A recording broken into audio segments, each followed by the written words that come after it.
안녕하세요. 맥킨의 지혜투자클럽입니다. HLB 오늘 수급상으로는 기간 쪽에서 49억, 프로그램 쪽에서는 5만 주 넘게 일단 매도세가 나왔습니다. 자, 항서제약은 오늘 그 4월 마지막 거래일에서 이 3% 넘게 이제 상승을 하면서 50일 위안을 넘어왔습니다. 자, HLB 오늘 주가는 1% 정도 전일 대비해서 상승하면서 애프터마켓까지 포함하면 56,800원 정도 흐름 나왔는데요. 이 부분 한번 살펴보겠습니다. 자, 이 HLB 관련해서 이제 기사는 이제 없었기 때문에 항서제약 관련되는 부분 내용을 바로 좀 살펴봐 드리면, 항서제약은 이제 오늘 3% 정도 강한 상승을 보이면서 이 50위안을 종가상으로 해보겠습니다. 51위안 정도고요.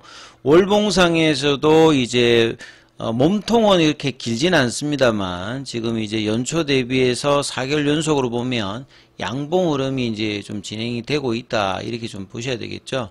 항서제약의 이제 시가총액하고 지금 각축을 벌이고 있는 게 베이진사라고 제가 여러 번 말씀을 드렸는데, 상대적으로 베이진사 같은 경우에는 오늘 여기는 이제 2010년도에 이제 설립을 했습니다. 설립한 지 이제 그렇게 오래되진 않았죠. 지금 2025년도니까 한 15년 정도밖에 되지 않았는데, 요 보시게 되면 홍콩에도 상장돼 있고요. 그 다음에 이제 상해 거래소에서도 거창반에 이제 상장이 돼 있습니다. 그러니까 가장 먼저는 이제 특이하게도 나스닥에 2016년도에 상장을 했고, 홍콩에는 이제 2차 상장을 2018년도에 이제 했고요.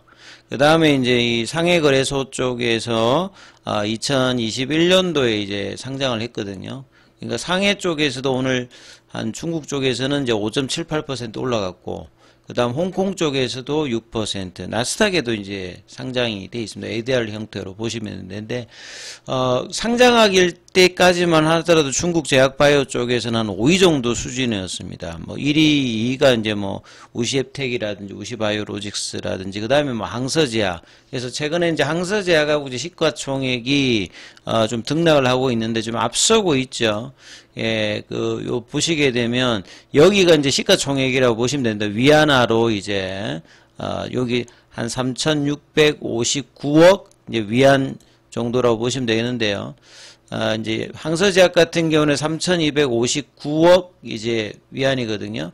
그래서 항서제약이 이제 베이진사에 좀 추격을 당한 상태입니다. 그래서 가장 강한 상대이기도 하고, 베이진사는 이제 탑 한 25위권 정도를 하는, 뭐 글로벌 기준으로 보면, 항서제약 같은 경우에는 글로벌 기준으로 보면, 매출 기준으로 보면 한 탑 한 41위 정도를 하는 회사다, 이렇게 좀 보시면 되겠죠. 그래서 베이진사가 이제 강력한 모습을 보여주고 있는데, 월봉상으로 보시게 되거나 이제 차트상으로 보면 이제 4월 달에 중국 증시가 뭐 글로벌 증시가 다 이제 미중 트럼프 대통령의 상호관세 관련되는 부분들 이후로 이제 급락을 하고 난 다음에 다시 이제 반등을 하는 모습을 이제 보여줬고, 항서제약도 뭐 마찬가지입니다. 근데 항서제약은 이제 이전에 이제 고가를 좀 넘어가려고 하는 흐름들을 좀 보여주고 있다라고 하면, 베이진사 같은 경우에는 아직 이제 그 정도 위치는 아니다, 이렇게 좀 보셔야 될 것 같고, 이 베이진사가 굉장히 이제 공격적으로 빠르게 FDA 이제 허가받은 것도 중국 쪽에서 제일 처음 받았습니다. 이제 19년도에 브루킨사죠. 지금 마치 이제 유한양행의 그 렉나자가 이 아스트라제네카의 그 타그리수 어떤 경쟁 관련되는 부분 작년에 8월 달에 허가받았듯이, 여기는 이제 본래 혈액암 쪽에서 인브루비카라고, 여기도 이제 블록버스터거든요. 한 10조 정도 팔리고 있는데, 여기를 헤드 투 헤드로 비교를 하고 있는 게 이제 브루킨사의 이제 특징입니다. 이제 거기 이후에 작년도 이제 4월 달에 이제 티슬레리주맙 관련되는 부분이 허가를 또 받았죠. 중국 쪽에서는 이제 뭐 파프 치료제까지 해서 총 3개 정도가 허가받아 있는, 그래서 이제 매출액은 전체적으로 보면 2조 이상 정도가 팔리고 있고, 그 다음에 이제 근데 이익 관련되는 부분은 아직 이제 적자 상태입니다. 그만큼 R&D 쪽의 어떤 비중을 굉장히 많이 하고 있는 게 이제 특징이 베이징사고, 항서제약도 이제 이런 부분들을 계속 이제 따라 나가는데, 항서제약은 이제 전략 자체가 비즈니스 디벨롭먼트가 라이센스 아웃 형태의 어떤 절반 정도가 있고, 나머지 부분이 이제 실제로 이제 규제를 통과해서 미국이나 유럽 시장에 이제 진출하려고 하는 목적을 가지고 있는데, 속도는 좀 천천히 하고 있는데, 올해 들어서는 좀 더 이제 강화를 하고, 항서제약 입장에서도 홍콩의 이제 2차 상장을 연내에 이제 앞두고 있기 때문에 이런 부분들이 이제 경영 전략에도 좀 이제 변화가 있을 것으로 예상이 되고 있습니다. 그렇기 때문에 이제 캄넬리주맙의 이 처리 자체가 굉장히 뭐 중요한 상황이다, 이렇게 이제 볼 수가 있는 거죠.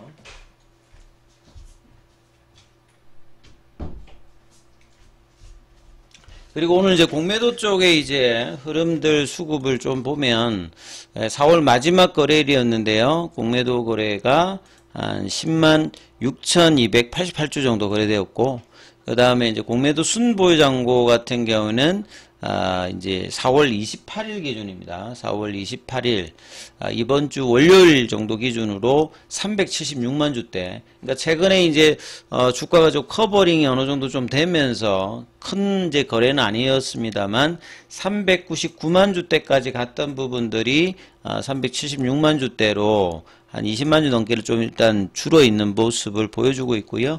그 다음에 이제 공매도의 어떤 전조 흐름으로 볼 수 있는 대차거래 관련되는 부분들은 여전히 이제 이 부분들이 상한보다는 체결이 많은 흐름들이 공매도 쪽에 이제 거래가 늘지 않았을 때는 부담되는 어떤 이슈들이 계속 이제 나오고 있는 것도 체크를 해야 되는 부분이고요.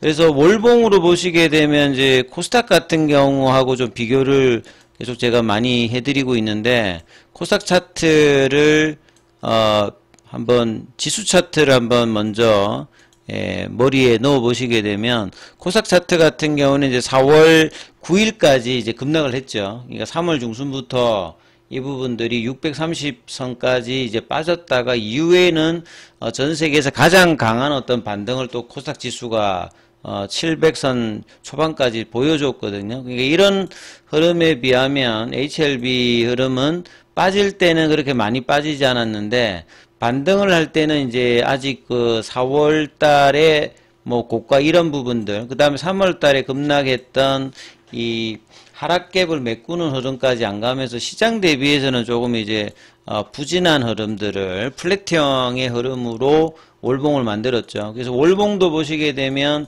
3월 달에 이제 두 번째 CRL이 나오고 난 다음에 이제 장대 음봉이 나오고 난 다음에 추가 하락은 나오지 않았고, 월봉상으로 보면 밑골이 있는 상태에서 몸통은 좀 굉장히 제한적인 흐름으로 플랫형으로 도치성으로 이제 월봉을 만들어줬고, 주봉상으로도 보시게 되면 이제 3주 정도는 갭다운 양봉으로 조금 이제 반등이 나와서 이 4월 초에 만들어졌던 57,600원 요 주봉의 시가 라인은 회복을 못했습니다만 그 부근은 좀 만들었죠. 그리고 이제 일봉상으로 보면 거래량이 작기 때문에 4월 달에 어떤 흐름들 자체는 플랫형으로 갈 수 있는 어떤 수급을 계속 만들었고요. 그래서 100만 주 언더 부분들이 오늘도 72만 주대니까 여전히 이제 그렇습니다만, 차트상으로는 일봉에서는 이제 4월 이제 초순이 넘어가면서는 일단 추세 전환은 만들어 놨습니다. 근데 이제 보시다시피 볼린저 밴드도